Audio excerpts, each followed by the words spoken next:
que je crois qu'il faut que je souligne. Il dit, car nous sommes trop différents.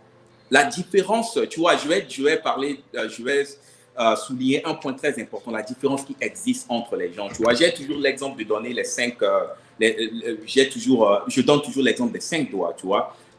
Si tu coupes aujourd'hui tu vois, le petit doigt là, tu perds de la force, tu vois. Il y a des gens qui sont pas, c'est pas tout le monde qui est bon en maths, c'est pas tout le monde qui est bon en physique, c'est pas tout le monde qui est bon en littérature et autres. Mais si on se combine, on peut être fort ensemble. Tu vois, les gens ont des capacités intellectuelles qui sont différentes. Et je vais faire référence à une expérience personnelle que j'ai vécue. J'avais en classe un ami. Quand j'ai commencé à l'école turque en Centrafrique, tu vois, l'école était tellement compétitive, tout le monde voulait montrer qu'il était, tu vois, le dominant.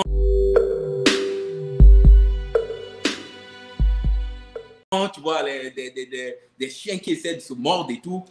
Et on était à l'internat. Donc, tu vois, la tension était vraiment intense, tu vois, dans notre classe et tout, parce que les gens voulaient se prouver. Et moi, j'arrive, il y avait un gars, tu vois, moi, je me suis joint au groupe, il y avait un gars là, un pote à moi, un bon pote à moi maintenant, César.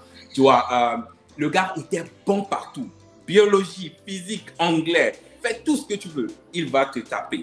Tu vois, genre, il est grand de taille, il est fort partout intellectuellement et autres. Et donc, moi, j'avais commencé une forme de course, au fait, compétition que je considérais de négatif parce que pour moi, je voulais le dominer, je voulais avoir la meilleure note en mathématiques que le gars. Pendant presque 2 semestres scolaires, il m'a battu partout, tu vois. Après, j'ai réfléchi, je me suis dit, tu sais quoi, au lieu de faire une compétition négative avec ce gars, pourquoi je ne fais pas, après les cours, pourquoi je ne me rencontre pas, par exemple, avec lui pour bosser ensemble, apprendre quelque chose de lui. Peut-être qu'il pourra m'apprendre quelque chose que je ne connais pas sur moi-même ou peut-être que je ne maîtrise pas à l'école.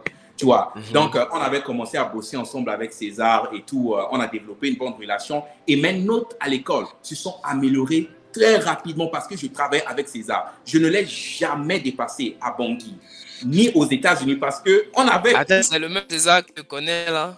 Oui, César qui est venu à iShip là. Exactement, c'est César qui était à iShip. Exactement, tu vois. On avait voyagé ensemble pour venir ici aux États-Unis pour iShip et aussi pour l'université. Même à l'université, le gars était toujours plus bon que moi. Qu'est-ce que j'ai fait? Je me suis allié avec lui.